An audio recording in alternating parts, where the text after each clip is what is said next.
Skibbity. Skibbity. Ah! Skibbity! Ah! When I was in high school, I was not part of the cool kids club because during lunchtime, I would usually scoop up people's poop out of the toilets and use it to smear my graffiti tag on the wall because the school had previously confiscated my spray paint can. Anyways, in America, they have a club that also uses the acronym KKK, except that it's not for cool kids, but instead it's for racist fricks that I hope will rot in jail. KKK members reacting to life sentences by top 10s. This KKK member was sentenced to life in prison. Bro, what the frick is this trim? Jesus Christ, somebody get this guy in contact with a barber ASAP. Why does he just have a random island of hair right here on his forehead? Who gave him the reverse mohawk? What is he trying to do here? He should just let it go, just shave it all off. He looks like an escaped mental asylum patient. He doesn't look like a KKK member. But actually, maybe they're the same thing though. Sentenced to life in prison. But you won't believe why. Welcome back, Charlie here. The Ku Klux Klan, or KKK, was founded as a hate group in the USA. The group was most active in the 1920s. But you may be surprised to learn there are still thousands of members of this evil group. Today we'll look at times KKK members were sentenced to life behind bars, and their wild reactions in the courtroom. First, we have to look at Edgar Ray Killen. Edgar Ray Killen was a prominent KKK member. Bro, it's not looking too good for this guy. It looks like he's about to get a life sentence and is probably gonna die in prison. He's probably only gonna be able to serve like one of those years before he dies. Why didn't they just get him earlier, bro? Like, he's lived his entire life outside of bars. They should have just chucked him in earlier. And I'm gonna be honest, this guy has one of the most punchable faces I've ever seen on a grandpa. Usually grandpas look pretty innocent, like you wouldn't really try to assault a grandpa. But hypothetically, if I ever saw this guy in GTA, strictly in GTA, hypothetically, allegedly, I would perhaps...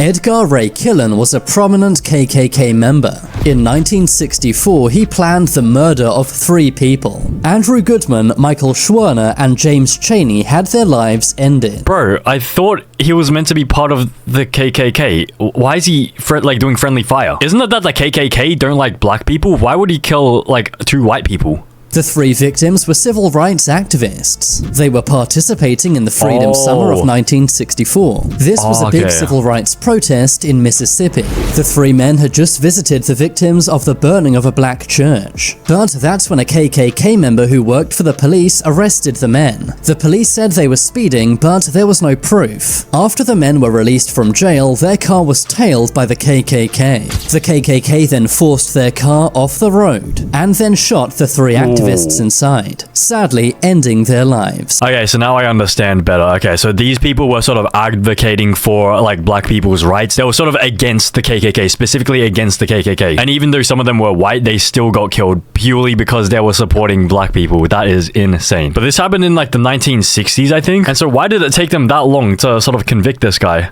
The men were found 44 days later, buried in a dam. Jeez. Shockingly, at the time, the state of Mississippi refused to prosecute any of the men responsible. But in 1967, 18 men were arrested for the incident. This included the KKK leader Sam Bowers, as well as the sheriff and also Edgar Ray Killen. Most of the men involved were sent to prison, except Edgar Ray Killen. He somehow got away with the crime, or so he thought. But many years later, a reporter named Jerry Mitchell was investigating the incident. He found new witnesses, and found new evidence that Edgar Ray Killen was involved, including the fact that he planned these killings. Bro, I guarantee whatever that thing is up his nose, I guarantee it is not functional at all. I bet he only wore this to court that one day just to make it seem like he was too old, too innocent to go to jail. Bro, we are not falling for that trick. That is like the oldest trick in the book. That got patched like years ago. That got patched in the 1970s. I don't care if you're severely disabled. If you committed a crime, you gotta go to jail for it. In 2005, at age 80, Killen was arrested once again.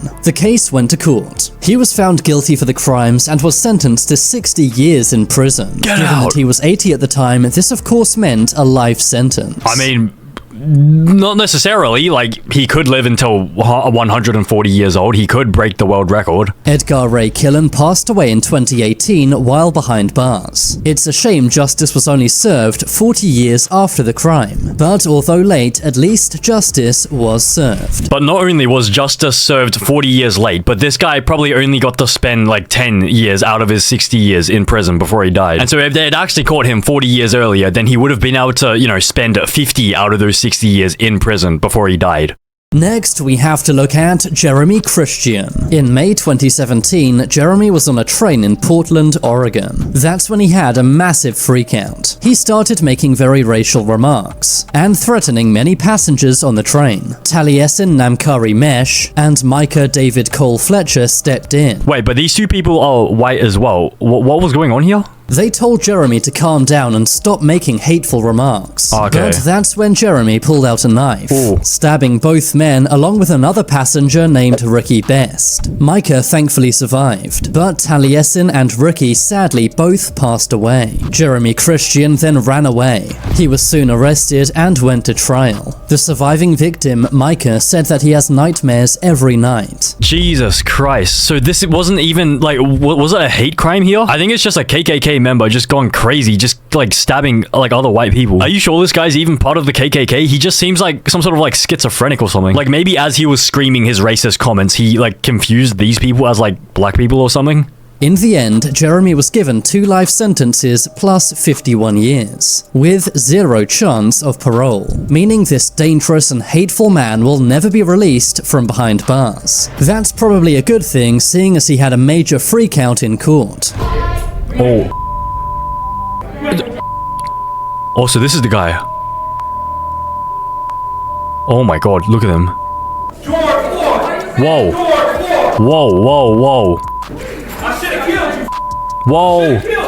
Whoa. Everybody knows you're alive. Everybody knows you're alive. He began shouting at one of the victims, and even threatened to end her life. Okay, so I think we can confidently conclude that this guy is, this guy's a nut job. Look at his haircut. I think he did that by himself at home. So I think this guy literally may have been schizophrenic or something. There is no way anyone that looks like this is completely normal. Like, not the stereotype. You should never judge a book by its cover. But at the same time, if you see someone like this on the street, I would probably either cross the road and walk on the other side or just turn around and just run for my life. Next, we have to look at Russell Courtier. This crime also took place in Portland, Oregon. One day, Russell Courtier was arguing with Larnell Bruce Jr. outside a 7-Eleven, but things escalated rapidly. Russell Courtier got into his Jeep and ran over Larnell Bruce Jr., sadly ending his life. Jesus Christ, how was that your first thought? You're not even gonna like speak, like let alone speak it out or like fist fight. You're just gonna escalate it to a vehicle. Isn't that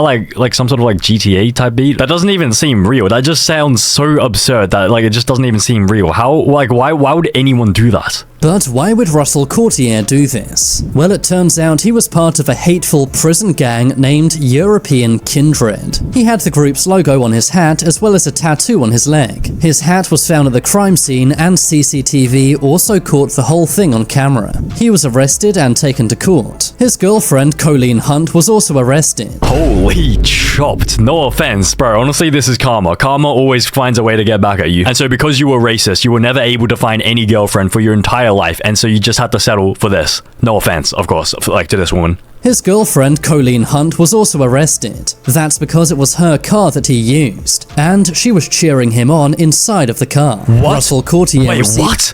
Oh, okay, wait, okay, I take back what I said about no offense. Bro, all offense to this person. Bro, look at her chin. I wasn't gonna say this before because I thought maybe like she wasn't bad, but like now that I know she's bad, look at her chin. Somehow she's managed to reverse mute. She's developed a new technique that allows you to like disintegrate your jawline. She has no jaw. Is this the chin over here or is this the chin over here? She looks like a female Discord mod. She looks like she orders an entree, main, and a dessert whenever she goes out to a restaurant, even if she can't afford it. If she stepped onto an electronic weighing scales right now, she would probably see her phone number pop up as the number. Next, we have to look at Sean Berry, Lawrence Brewer, and John King. In 1998, these three men ended the life of James Byrd Jr. This took place in Jasper, Texas. The three men offered to give James a ride, but instead of taking James home, the men took him to a remote road. They then assaulted James and dragged him behind a Ford pickup truck for 3 miles. Sadly, What? James would later pass away from the injuries. Bro, I thought the narrator meant that they, dragged him behind a Ford pickup truck in order to, beat him up. But instead, they literally tied him to the back of a Ford,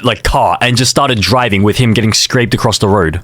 The men then left James's body in front of a black church. James was found the next morning. There was no surveillance cameras or any witnesses. So how were these evil men caught? Well, it was basically down to their own stupidity. Near the area where the killing took place, police found a wrench with the word Berry written on it, obviously belonging to Sean Berry. What, so you're telling me there is only one person in that small town who has the last name Berry? And I guess that's why he could just write his last name on the spanner, because then, if anyone sees Berry, they immediately know that it belongs to the only person in the town whose last name is Berry. Police also found a lighter with the word Possum on it. Possum was John King's prison nickname. Lawrence Brewer and John King were well-known white supremacists, making it very obvious this was a hate crime. Bro, what is with these grown men naming everything they own? I understand when you're a kid, you have to name everything you own, like your pencil case, your pencils, your pen, so that you don't lose it. But these guys are grown men. Surely by this age, you don't have to, literally stick a name sticker on every single thing you own. King even had several very hateful tattoos on his body, including the logo of a hate group named the Confederate Knights of America. A judge found Sean, Lawrence, and John all guilty for James's murder. In 2011, Lawrence Brewer was executed by injection, and in 2019, John King met the same fate. Ooh. Sean Berry was sentenced to life in prison, but could be out as early as 2038. What? Wait, but how did this guy get away with it then? So his two partners in crime get killed, but then this guy doesn't get the injection, the lethal injection. But maybe this guy wasn't really that involved in it. Maybe he was just in the vehicle, but wasn't the person that actually did the most of the work.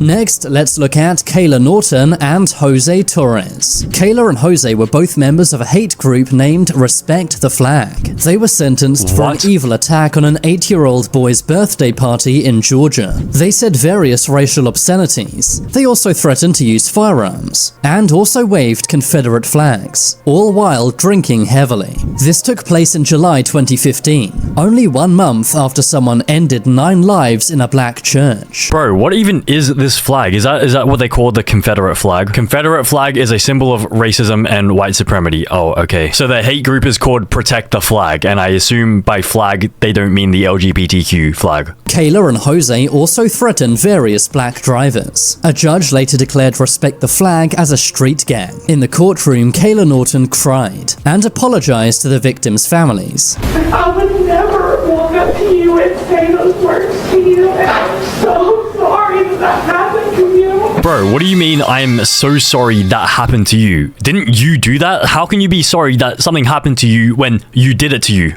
Jose Torres was also seen crying. In the end, Jose Torres was sentenced to 13 years in prison. Kayla Norton was given 6 years in prison for her part. They were also both banned from entering Douglas County ever again. Wait, so they got 13 years and 6 years in prison for, were they making threats? And they were also part of a gang, so they considered their sort of hate group a gang. And so that's what they got charged for. But luckily, they didn't kill anybody, I don't think.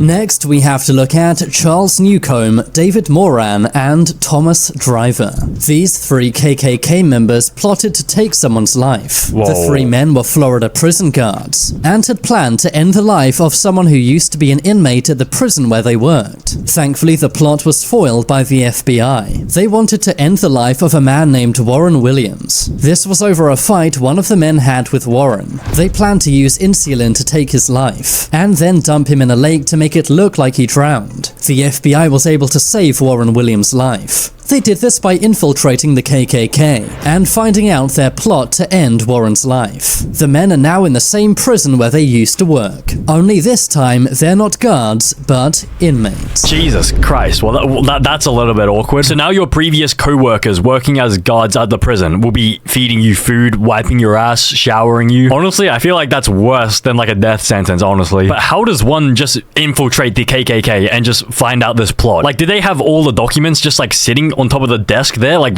right at the entrance? Finally, let's look at Harry Rogers. Harry Rogers was the president of the Virginia KKK. In 2021, he was sentenced to 5 years in prison. This was for driving his truck through a crowd of protesters. Whoa. The protesters had gathered to protest the killing of George Floyd. That's when Harry Rogers drove his truck into many people. Jeez. Thankfully, no one passed away. Okay, good. But there were various injuries. He pleaded guilty to 3 counts of assault, Jeez. 1 count of destruction of property, and 1 count of hit and run. Bro, 1 count of hit and run? Didn't you literally drive through an entire crowd of people? So you're telling me in that entire crowd, you only managed to hit one of those people? I feel like he got off very lightly. Only 5 years in prison? I feel like he should have got more than that. Like, I feel like the police weren't hard enough on him. But maybe it's because, like, there are other, like, potential KKK members within that police department, and so they didn't want to, like, incriminate him for too long. Footage later emerged of Harry at Klan member meetings, showing that what he did was by no means a mistake. Although he was sentenced to 5 years, some said that wasn't enough. That's because if Harry was driving his truck any faster, Exactly. people could have easily lost their lives. I'm not gonna lie, maybe if he wasn't white, like, he'd get like a much like bigger prison sentence. But maybe the fact that he's white, like, maybe that sort of protects him or something. But even though he's being protected from an extended period of jail time, he still has not been protected from male boldness. Jesus Christ, bro, you gotta let that go. You gotta shave that all off. Like, why? Like, there's no point trying. Just give up.